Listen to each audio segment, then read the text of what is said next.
함께 은혜 받으신 하나님 말씀은 신약 성경 고린도전서 15장 12절로 24절입니다. 하나님 말씀 합독하겠습니다. 그리스도께서 죽은 자 가운데서 다시 살아나셨다 전파되었거늘 너희 중에서 어떤 사람들은 어찌하여 죽은 자 가운데서 부활이 없다 하느냐. 만일 죽은 자의 부활이 없으면 그리스도도 다시 살아나지 못하셨으리라. 그리스도께서 만일 다시 살아나지 못하셨으면 우리가 전파하는 것도 헛것이요 또 너희 믿음도 헛것이며 또 우리가 하나님의 거짓 증인으로 발견되리니 우리가 하나님이 그리스도를 다시 살리셨다고 증언하였습니다. 만일 죽은 자가 다시 살아나는 일이 없으면 하나님이 그리스도를 다시 살리지 아니하셨으리라. 만일 죽은 자가 다시 살아나는 일이 없으면 그리스도도 다시 살아나신 일이 없었을 터이요 그리스도께서 다시 살아나신 일이 없으면 너희의 믿음도 헛되고 너희가 여전히 죄 가운데 있을 것이요 또한 그리스도 안에서 잠자는 자도 망하였으리니 만일 그리스도 안에서 우리가 바라는 것이 다만 이 세상의 삶뿐이면 모든 사람 가운데 우리가 더욱 불쌍한 자리라. 그러나 이제 그리스도께서 죽은 자 가운데서 다시 살아나사 잠자는 자들의 첫 열매가 되셨도다. 사망이 한 사람으로 말미암았으니 죽은 자의 부활도 한 사람으로 말미암는도다. 아담 안에서 모든 사람이 죽은 것 같이 그리스도 안에서 모든 사람이 삶을 얻으리라. 그러나 각각 자기 차례대로 되리니 먼저는 첫 열매인 그리스도요 다음에는 그가 강림하실 때에 그리스도에게 속한 자요 그 후에는 마지막이니 그가 모든 통치와 모든 권세와 능력을 멸하시고 나라를 아버지 하나님께 바칠 때라. 아멘. 성공과 회복은 즉 27번째 생명의 부활은 그리스도에게 속한 자에게만 있다라는 제목으로 말씀을 전하겠습니다. 같이 합시다. 생명의 부활은 그리스도에게 속한 자에게만 있다. 저는 지난 한 주간 지방의 교회 목사님 사모님이 돌아가셨습니다. 소천하셨기 때문에 바쁘게 보내게 됐습니다. 64세로 소천하시기 전 10여 년 전에 뇌출혈로 쓰러졌어요. 그런데 좌뇌 우뇌가 있잖아요. 근데 그 좌뇌 우뇌 사이에 가운데 부분이 상했습니다. 그래서 뇌를 열면 사망에 이르게 되는 무시무시한 고통 중에 있습니다. 그래서 열지도 못하고 수술도 못하고요. 그냥 누워 계신 채 12년을 계시다가 돌아가신 것입니다. 많은 슬픔 속에서 장례를 치르게 되는데 특이한 것을 하나 발견했습니다. 가족과 성도들이 그렇게 많이 슬퍼하고 오열을 하지를 않는 것입니다. 물론 사랑하는 사람이, 사랑하는 아내, 사랑하는 어머니, 사랑하는 사모님이 돌아가셨기 때문에 슬퍼하는 것은 다 한 가지지요. 그러나 만일 오열하고 가슴을 치고 막 쓰러지고 자빠지고 그러지는 않아요. 그냥 잠깐 눈물을 흘릴 뿐이지 눈물 끝이 참 짧더라고요. 그래서 화장장으로 들어갈 때도 그렇고 또 입관할 때도 그렇고 그리고 나중에 납골당에 안치하는 하관 예배를 드릴 때도 그렇게 슬퍼하거나 그렇게 오열하지를 않더란 말이죠. 그래서 참 특이하다 그러고 있는데 알고 보니까 다시 만날 기약이 있는데 뭐 때문에 많이 울어요? 부활할 수 있는 역사가 있는데 뭐 때문에 울어요? 그러면서 눈물 끝이 참 짧더라고. 그래서 야, 이분들의 신앙은 뿌리 깊은 부활 신앙이 그들 속에 있구나 생각하면서 참으로 마음의 다행함을 느꼈습니다. 오늘 여러분과 제가 예수를 믿으면 반드시 예수 안에 부활의 소망이 있다는 사실을 믿으시면 아멘 하십시다. 그래서 예수를 믿으면서 우리가 부활의 소망을 갖고 있다고 하는 것이 얼마나 중요한지를 한번 생각해 보고자 하는 것입니다. 우리가 첫째로 왜 우리는 이렇게 죽음과 슬픔이 많습니까? 왜 우리는 죽어야 합니까? 라고 하는 질문을 던져보고 대답을 얻고자 하는 것입니다. 여러분과 저는 죽기를 원하지 않습니다. 왜냐하면 죽는 순간에 너무 큰 고통이 있고 또 죽어가는 것을 바라본 다른 사람들도 너무도 큰 고통이 있기 때문에 그런 것입니다. 우리가 죽는 것을 싫어하는 이유는 죽음은 원래 우리가 감당할 만한 것이 아니었기 때문에 갑자기 그게 내게 오거나 내 가족 중에 다가오면 우리는 큰 충격을 받게 되어 있는 것이지요. 하나님이 처음 사람을 만드셨을 때, 에덴 동산에서 하나님이 사람을 지으셨을 때 죽음이라고 하는 것을 만드셨을까요? 하나님의 창조의 언어 속에서는 죽음이라고 하는 단어 자체가 없었습니다. 생명을 얻어 풍성히 얻는 것입니다. 하나님의 낙원 에덴 동산에는 생명 과실이 있어서 그 생명 과실을 따먹으면서 사람은 죽음을 보지 않고 영생하도록 지어지게 된 것입니다. 그런데 왜 우리가 죽게 되었나요? 왜 사랑하는 사람이 내 곁을 떠나게 되었을까요? 그것은 한마디로 죄가 들어왔기 때문에 죽음과 사망이 함께 왔다고 하는 것입니다. 하나님이 우리에게 죽음을 만들지 않았습니다. 그런데 우리 조상 아담이 하나님 앞에 범죄함으로 그 범죄한 결과가 죽음이었습니다. 하나님과의 관계가 끊어지고 육체의 생명이 영원하지 않고 이 땅에서 잠깐의 시간은 살지만은 죽게 되어 있습니다. 성경에는 죽은 것은 다 똑같이 있지만 죽은 다음에는 심판이 있다. 성경은 그렇게 말하고 있는 것입니다. 우리 한번 성경 로마서 5장 12절과 6장 23절 같이 보겠습니다. 그러므로 한 사람으로 말미암아 죄가 세상에 들어오고 죄로 말미암아 사망이 들어왔나니 이와 같이 모든 사람이 죄를 지었으므로 사망이 모든 사람에게 이르느니라. 죄의 삭은 사망이요 하나님의 은사는 그리스도 예수 우리 주 안에 있는 영생이니라. 사람이 알고 있는 상식이 현실로 이루어지게 되면 많이 놀라지 않습니까? 특별히 사람이 내 옆에 있다가 사랑하는 사람이 내 곁을 영원히 떠나갔다, 죽었다 라고 하는 사실을 갑자기 현실 속에 경험하게 되면 사람은 충격을 받게 되어 있습니다. 사람이 태어난 날로 있으면 반드시 죽을 날로 있다 알고 있는 상식이지요. 그러나 그것이 내 앞에 펼쳐지면 사람은 두려워하게 되어 있습니다. 앞서거니 뒤서거니 이 세상을 언젠가는 떠난다. 누가 모릅니까? 상식이지요. 그러나 그 상식이 현실로 내게 이루어지면 사람은 충격을 받고 많은 사람이 고통의 시간을 보내게 되는 것 누구나 그렇지 않겠습니까? 우리가 죄를 짓지 않았다면 우리는 하나님과 영원히 살게 되어지고 죽은 사람이 없기 때문에 이 지구는 꽉 들어찰 것입니다. 그래서 사람이 더 이상 살 곳이 없어갖고 하나님이 또 다른 지구를 만들어서 하나님이 그곳에서 사람들을 번성케 하실 것입니다. 그런데 사람의 인생은 태어나는 순간에 죽음이라고 하는 열차를 타고서 언젠가는 이 세상을 떠나게 되어 있다는 사실을 알게 되는 것입니다. 사람의 수는 70이요 강건하면 80입니다. 80 이상 사는 것은 같이 합시다. 보너스. 80 이상 사는 것은 보너스의 삶인 것입니다. 그런데 언젠가는 육신의 시간을 벗어나서 영혼의 시간으로 옮겨가는데 그것으로 끝나는 것이 아니라 예수를 믿은 사람과 믿지 않은 사람은 갈 곳이 달라요. 믿지 않은 사람은 영원한 사망의 심판과 불못으로 던져지는 것이고 예수를 믿는 사람은 영생과 하늘나라로 옮겨가게 되어 있는 것이죠. 우리가 죄를 짓지 않았다면 죽음이라는 것을 볼 리가 없습니다. 그러나 죄를 지은 아담 이후로 태어난 모든 사람은 죽게 되어져 있다는 사실을 우리가 알 수가 있는 것입니다. 예수님께서 육신의 몸을 입고 태어나셔야 될 이유가 바로 뭐냐?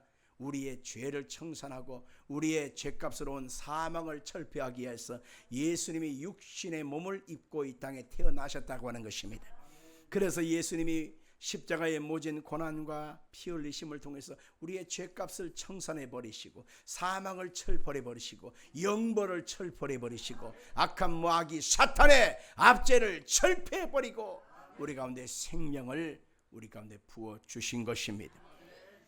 우리가 둘째로 할 것은 사망을 이기고 부활하신 예수님을 성경에는 뭐라고 말하고 있는지를 알 수가 있습니다.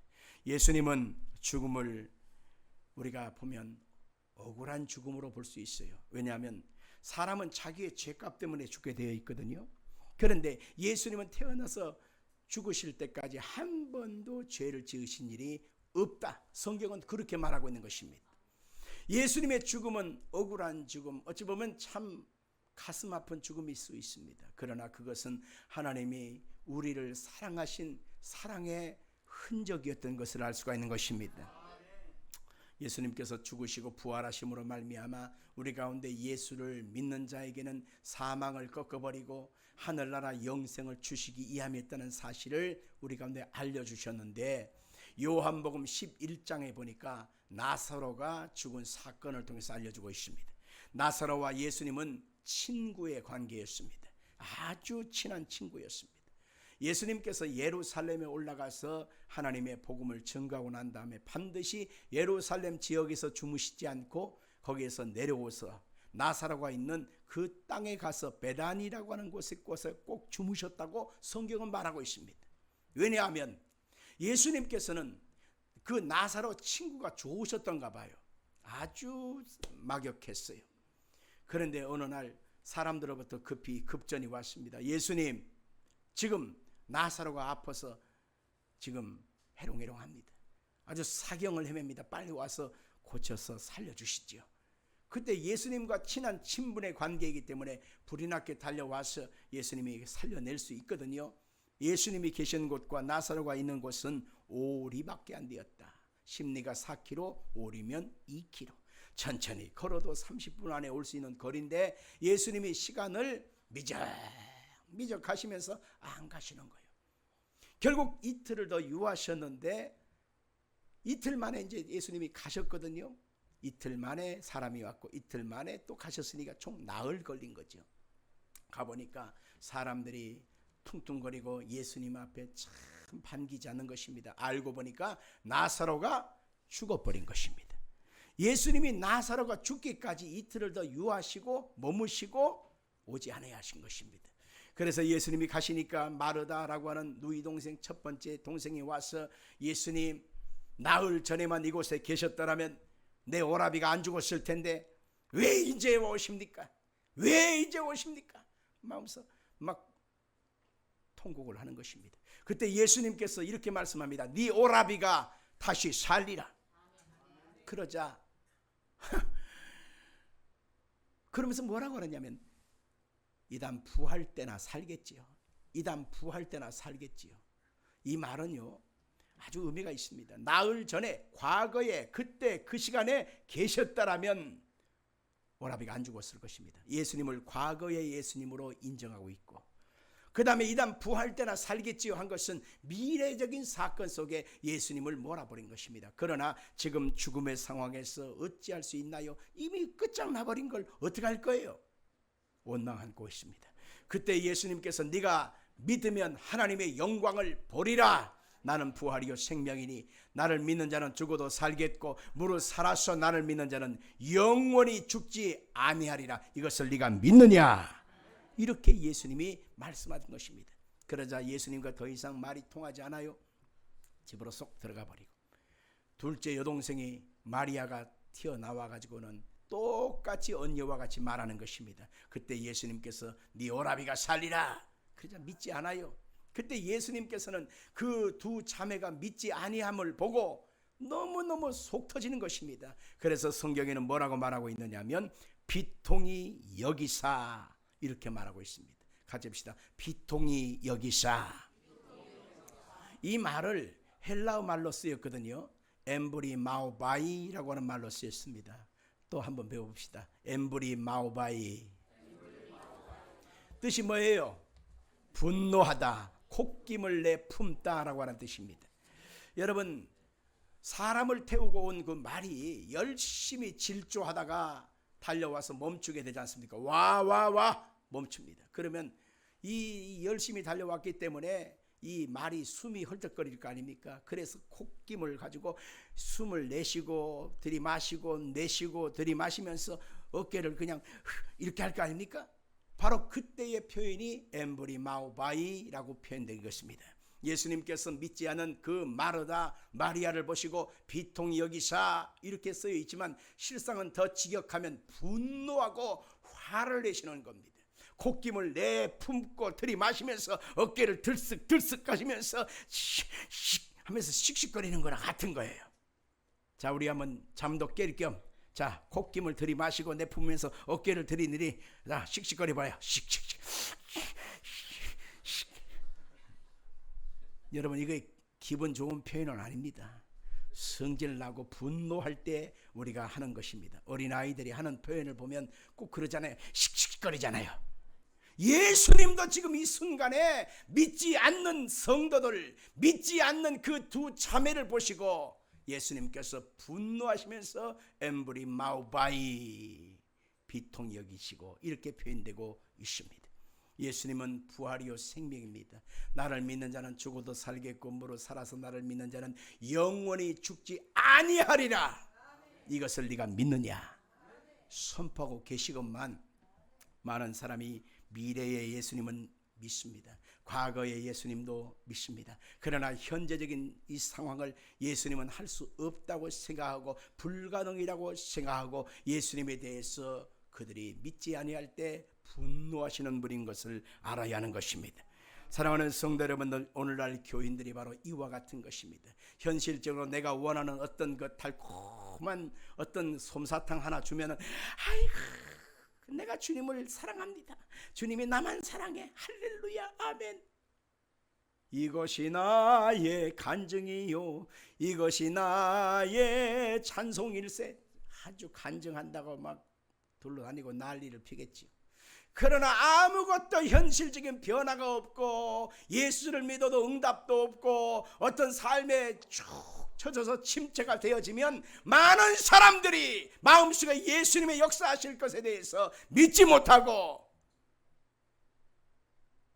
예수 믿어도 소용없다고 말하면 예수님이 그 믿음 없음을 보고 분노하고 화를 내신다는 사실을 알아야 하는 것입니다. 예수님은 어디에 계십니까? 과거에도 계셨죠. 예수님은 미래에도 계십니다. 그러나 예수님은 지금 이 순간에 역사하고 계시는 것입니다. 마음속에, 여러분의 마음속에 어떤 절망과 태산 같은 문제가 앞을 가로막고 있고 불가항력적인 상황이 내 앞을 가로막고 있어도 예수님은 못할 것이 없습니다. 어둠의 영을 내어 쫓아버리고 여러분의 삶의 불가항력적인 상황을 얼마든지 가능한 모습으로 합력하여 선을 이루는 것입니다. 믿어지면 아멘 하십시다. 예수님은 이사야라고 하는 선지자를 통해서 예수님의 십자가의 죽으심과 부활하심을 통해서 엄연히 성경은 말하고 있습니다. 성경 이사야는요, 예수님 탄생 600년 전에 쓰임받았던 선지자입니다.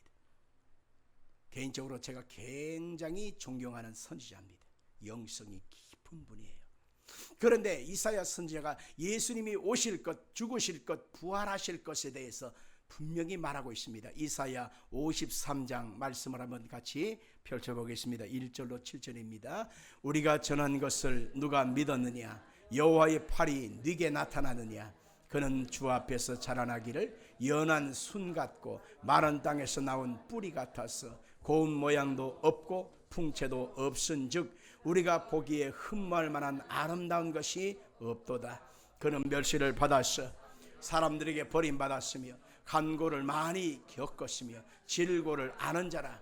마치 사람들이 그에게서 얼굴을 가리는 것 같이 멸시를 당하였고 우리도 그를 귀히 여기지 아니하였도다.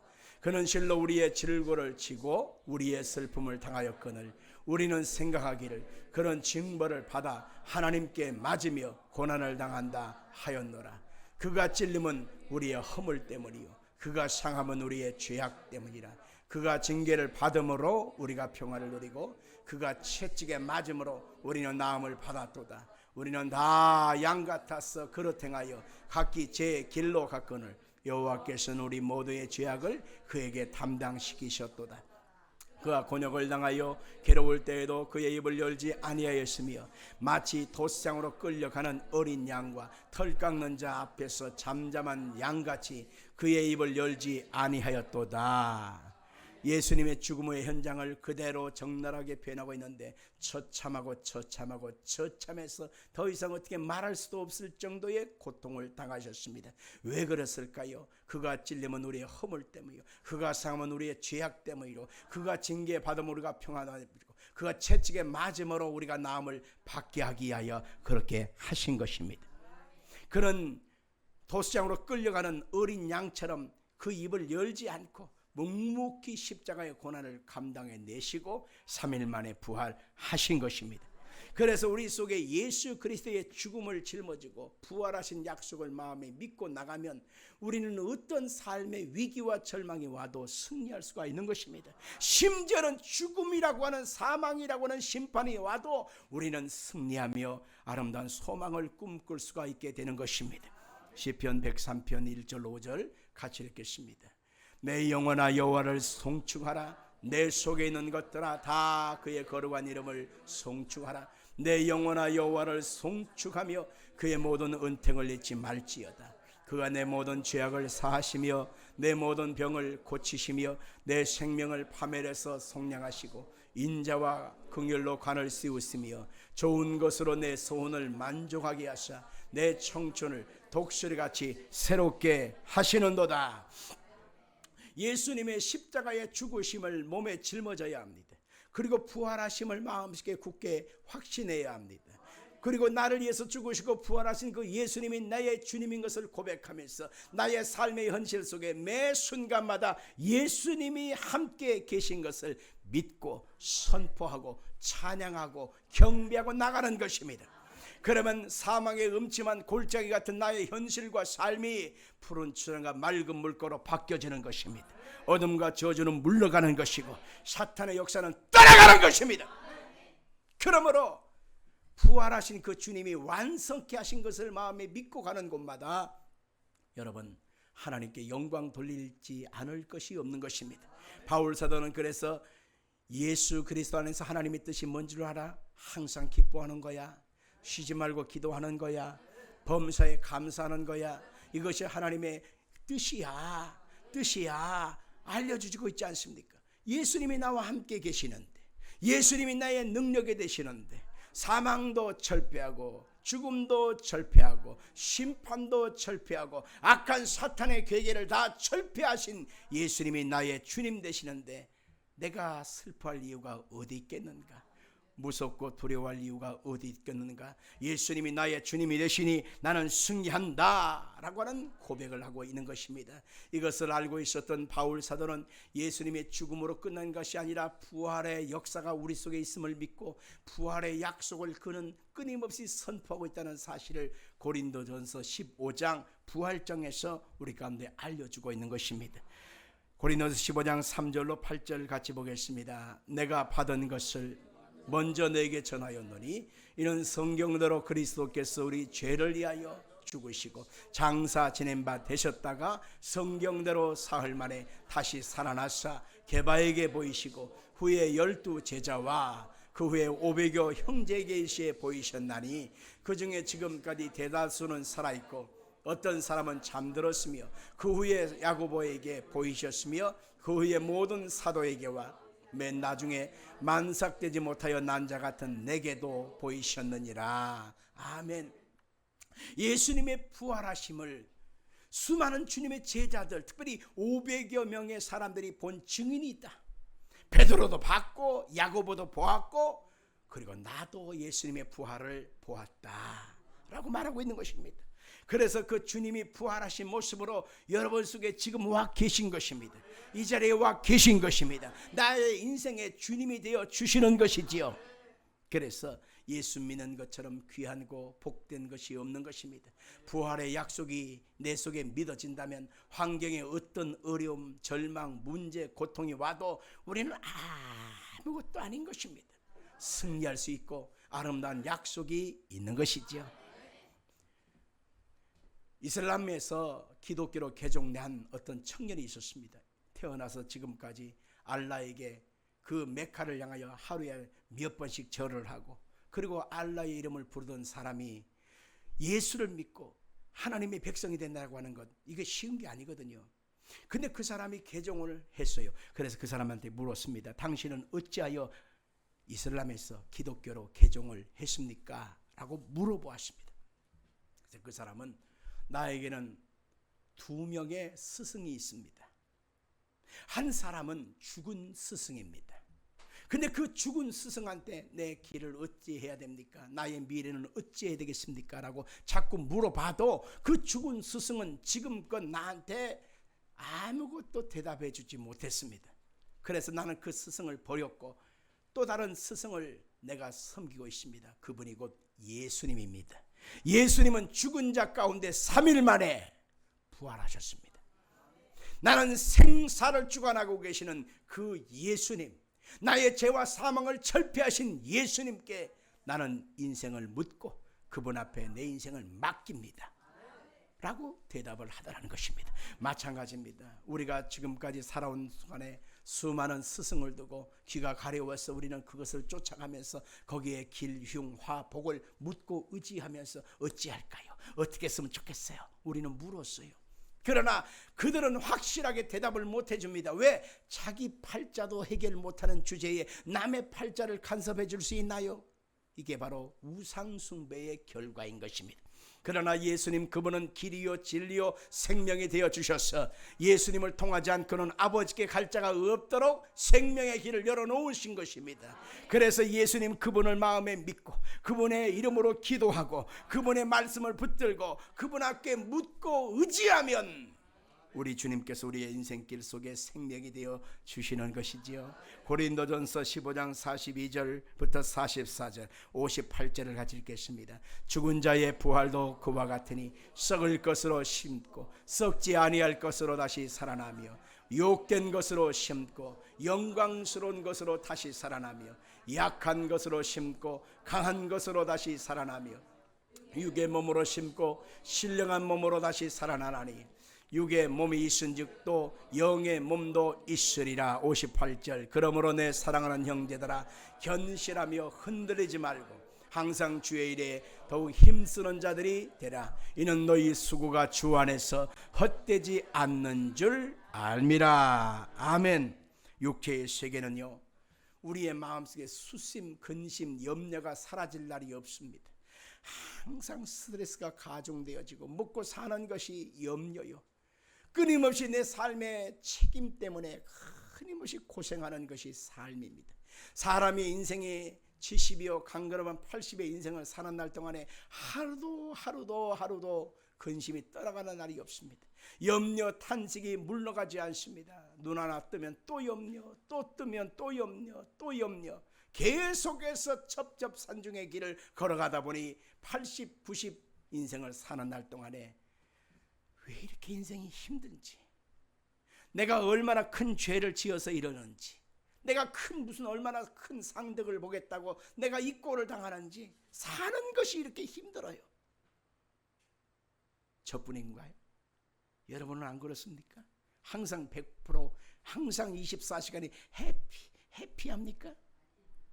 성경은 말하고 있습니다. 사람의 인생의 수가 아무리 70, 80일지라도 그 수고로 그것의 자랑은 한숨과 탄식밖에 없다는 것입니다. 그런데 우리가 육체의 시간에 근심의 그 모습으로, 질병의 고통의 모습으로 부활하지 않고 이제는 신령한 모습으로 부활한다는 것입니다. 영화로운 모습으로 부활한다는 것입니다. 아름다운 모습으로 부활한다는 것입니다. 건강한 모습으로 부활한다는 것입니다. 믿어지면 아멘 하십시오. 아멘 하십시오. 암병에 시달리면서 평생을 병상을 침상을 늘 헤매던 분들이 더 이상 그대로 모습으로 부활한다면 여러분 천국은 별것도 아니지 않습니까?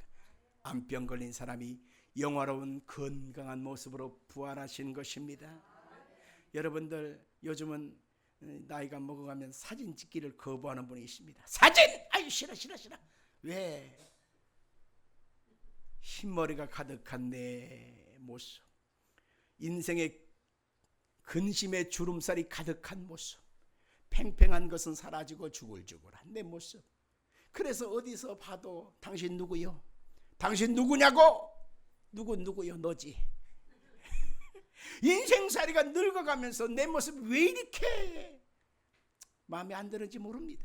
그러나 이 모습 이대로 부활하지 않고 가장 아름다운 예수의 부활의 모습처럼 신령한 모습으로 부활된다고 하는 사실이 우리 가운데 약속으로 분명히 있다고 하는 것입니다.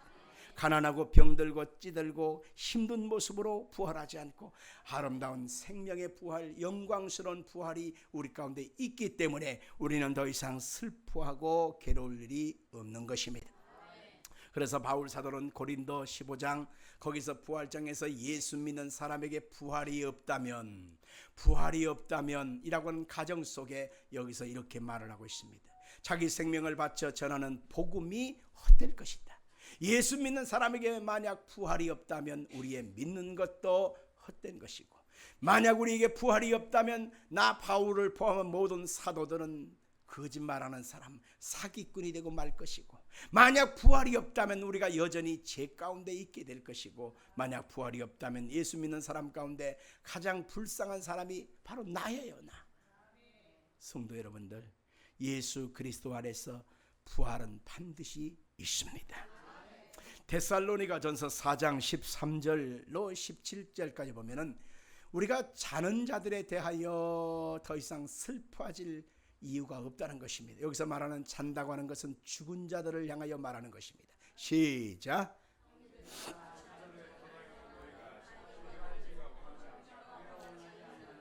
이는 소망 없는 다른 이와 같이 슬퍼하지 않게 하려 함이라. 우리가 예수께서 죽으셨다가 다시 살아나심을 믿을진데 이와 같이 예수 안에서 자는 자들도 하나님이 그와 함께 데리러 오시리라. 우리가 주의 말씀으로 너희에게 이것을 말하노니 주께서 강림하실 때에 우리 살아남아 있는 자도 자는 자보다 결코 앞서지 못하리라. 주께서 어령과 천사장의 소리와 하나님의 나팔 소리로 친히 하늘로부터 강림하시리니 그리스도 안에서 죽은 자들이 먼저 일어나고 그 후에 우리 살아남은 자들도 그와 함께 구름성으로 끌어올려 공중에서 주를 영접하게 하시리니 그리하여 우리가 항상 주와 함께 있으리라. 아멘. 우리가 예수를 믿는다고 하는 것은 이 땅의 기도의 응답도 있어요. 이 땅에 사는 날 동안에 하나님이 주신 기쁨과 평안도 있어요. 그러나 그것만 있는 것이 아니라는 것입니다. 우리가 예수를 믿게 되면 이 세상을 살면서 언젠가는 떠납니다.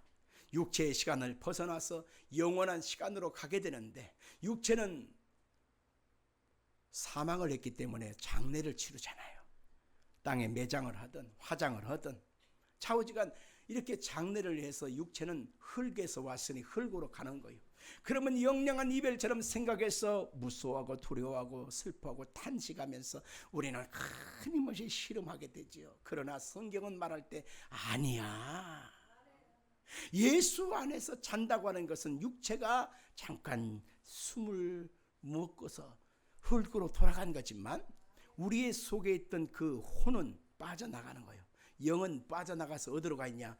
공중에 낙원에 가 있습니다. 거기서 안식을 취하고 있어요.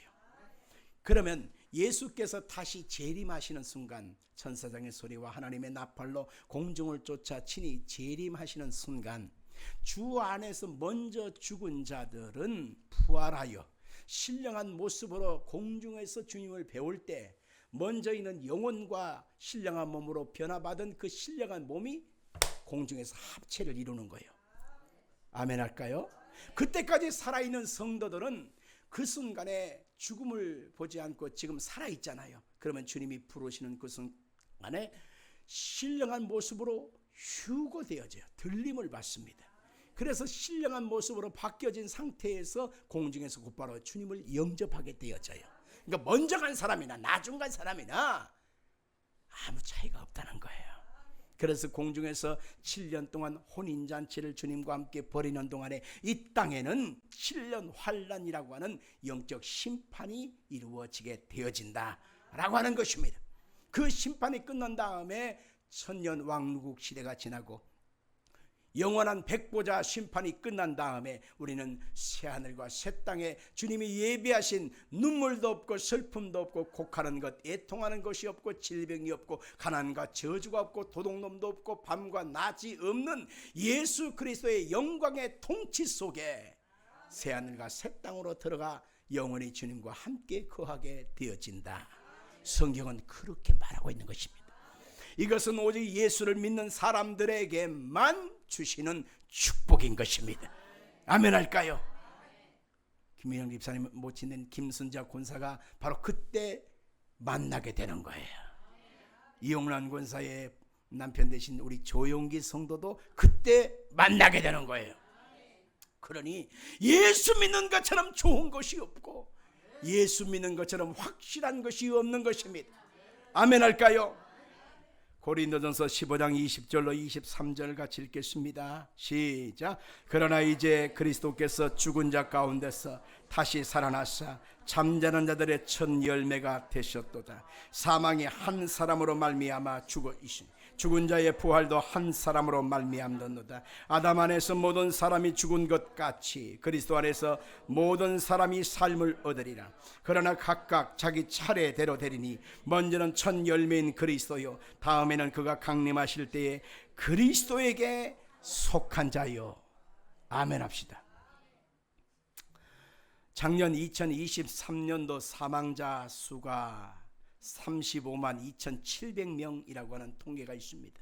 하루 평균 966명이 운명을 달리했어요. 시간당 146명이 병원에서, 집에서, 길에서 죽었습니다. 사람은 이처럼 누구나 죽음을 피할 수가 없어요. 그러나 죽는 것은 정한 이치지만 무엇이 있어요? 심판이 있어요. 그래서 예수를 믿고 사느냐, 예수를 안 믿느냐, 이것은 엄청난 차이가 나는 것입니다. 누구나 아버지가 태어나서, 내가 태어나서, 내 자식이 태어나서 순서 있게 태어났지만 갈 때는 순서가 없거든. 그래서 예수를 믿는다고 하는 것은 순서 없이 가는 인생의 노정 속에 반드시 필요한 거예요. 아멘 할까요? 24년도 7월 1일 저녁 9시경에 서울 중구 시청역 7번 출구 인근 교차로에서 역주행하던 그랜 제너시스라고 하는 승용차에 치여가지고 9명이 그 자리에서 숨지고 5명이 끔찍하게 다치는 교통사고가 있었습니다. 본인 말로는 역주행이라고 하는데 조사 결과 나오겠죠. 나는 그 9명이 갑자기 그 순간에 그 자리에서 죽은 상황을 보면서 얼마나 충격적인 일인지 모르겠습니다. 거기서 하나 깨달은 것은 사람이 자기 목숨을 스스로 제어할 수 없구나 라고 하는 사실을 깨닫게 되고, 두 번째는 사람은 갑자기 죽을 수도 있구나 이것을 깨닫게 되고, 세 번째는 나도 죽을 수 있겠구나 이것도 알게 되어졌어요. 여기까지 알고 있죠. 그런데 거기서 또 충격적인 것이 마음에 깨달아지는 것은 회개 없이 죽을 수도 있겠구나. 회개할 기회를 주시지 않는 사람도 있겠구나. 다시 합시다. 회개할 기회를 주시지 않는 사람도 있구나. 자기가 거기서 죽을 줄 어떻게 알았어요? 죽는다면 거기 갔겠어요? 거기 있겠어요? 저녁 9시면 다 퇴근할 무렵인데 갑자기 그런 일을 내가 겪을 줄 어떻게 알아요? 그런데 하나님이 회개할 기회를 주신 사람이 있고 회개할 기회 없이 그냥 데려가는 사람도 있더라는 거예요. 끔찍스럽더라고. 아, 그렇구나. 똑같은 상황이 성경에 나옵니다. 누가복음 13장 1절로 5절에 보니까 실로암 망대가 무너져서 18사람이 갑자기 압사당해서 죽어버렸습니다. 장아버지 18사람이 죽어버린 거야. 그때 유대인들은 생각하고 제자들은 생각했습니다. 그 사람들은 죄가 많아서 죽는다, 죄값을 받는다, 죄값 때문에 천벌을 받은 거야 라고 생각을 했습니다. 그때 예수님이 이렇게 말하겠습니다. 예루살렘에 거한 사람들보다 그 사람들이 죄가 더 많아서 그런 것 아니다. 너희도 회개치 않으면 이와 같이 망한다. 예수님의 결론입니다. 누구든지 인생은 태어났으면 죽을 날이 있는데 회개하며 살아가는 사람이 있는가 하면 회개할 이유를 찾지 못한 채 살아가는 사람도 많다는 것입니다.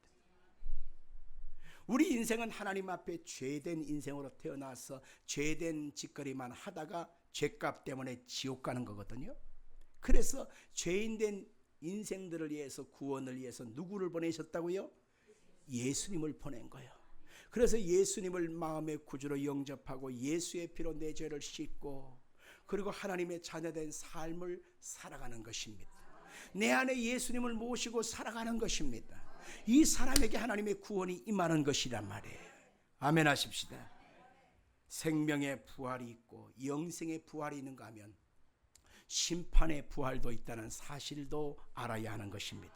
생명의 부활은 누구에게만 주어지느냐? 그리스도에게 속한 자에게만 주시는 은총이라는 것입니다. 아멘 할까요? 다시 한번 성경 고린도전서 15장 23절 끝부분을 읽겠습니다. 앞으로 가서 먼저는 첫 열매인 그리스도요, 다음에는 그가 강림하실 때에 누구에게 속한 자? 누구에게 속한 자? 그리스도에게 속한 자라고 하는 이 단어가 얼마나 중요한 의미가 있는지 모르겠습니다. 그리스도에게 속한 것이 뭐예요? 옆에 사람 물어봅니다. 그리스도에게 속한 것이 뭐예요? 그리스도에게 속한 것이 뭐예요? 뭐가 어떻게 하는 것이 속한 거예요? 예수님의 속한 거지요. 성경 요한복음 15장 4절과 10절에 그 대답이 나옵니다. 읽어봅시다. 내 안에 거하라. 나도 너희 안에 거하리라. 가지가 포도나무에 붙어 있지 아니하면 스스로 열매를 맺을 수 없음같이 너희도 내 안에 있지 아니하면 그러하리라. 너희가 내 안에 있지 아니하면 그러하리라. 그러면 10절은 뭐라고 할까요? 예수 안에 거하는 것이 뭐라고요? 시작.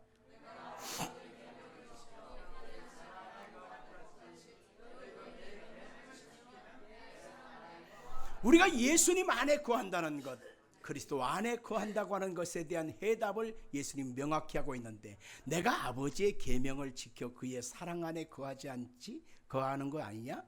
그렇지만 너희들도 내 계명을 지켜야만 내 사랑 안에 거하는 거야. 아멘 할까요? 어렸을 적에 엄마 품에 안겨서 교회 가서 유아 세례 받았다고 그리스도 안에 있는 걸까요? No! 그 사람이 세례 받았다고 그분의 묘비에다가 십자가 하나 딱 붙여놓고 죽었다고 그리스도 안에 있었다고 말할 수 있을까요? No! 그리스도 안에 거한다는 것, 예수 안에 거한다고 하는 것은 오늘 성경은 말하고 있잖아요. 그의 계명 안에 거하는 것입니다. 그의 계명을 지키면서 사는 것입니다. 우리가 예수 그리스도로 말미암아 구원받아 하나님의 약속된 자녀가 되었기 때문에 오늘도 우리는 예수의 말씀을 따라 사는 것입니다. 예수님의 이름을 부르며 사는 것입니다. 그분과 약속의 날 주일을 성수하는 것이고 그분 앞에 우리의 믿음의 고백인 11절을 하나님 앞에 드리는 것입니다. 우리가 그 말씀을 따라 오늘도 순종하고 사는 것입니다. 집에 있든지 직장에 가든지 길을 가든지 날마다 우리는 하나님 말씀 따라 사는 것입니다. 그 사람이 그리스도 안에 거하는 것입니다. 이 사람 속에 부활의 역사가 이루어지는 것입니다. 아멘 할까요? 말씀이 육신이 되어 우리 가운데 거하신 그분 예수가 우리 속에 있어요. 예수가 있다고 하는 것은 뭐예요? 그 속에 하나님 말씀대로 사는 것을 의미하는 거예요. 말씀 속에 산다고 하는 것이 뭐예요? 예수가 있다는 것입니다. 그래서 그 사람 속에 부활의 영광과 부활의 약속이 이루어지는 것입니다. 목사 안수를 받을 수 있어요. 그러나 하나님의 계명을 떠나면, 회개하면 혹시라도 모를까 그 모양 그대로 끝나버리면 지옥 가는 거예요. 교회에서 집사장로 권사를 받았다 할지라도 예수 밖에 거하고 말씀 밖에 거하여 살면 여러분들 천국에서 못 만납니다. 아셔야 돼요. 마지막 때 자기 영혼은 자기가 알아서 챙겨야 돼. 목사가 언제까지 쫓아다니면서 뭐라고 말할 수는 없잖아요. 어떻게 할 수도 없잖아요. 집에 있든지 학교 가든지 일터에 가든지 길을 가든지 간에 날마다 하나님 말씀 안에 살기를 바랍니다. 그 사람이 그리스도 안에 살아가는 사람입니다. 기도하겠습니다.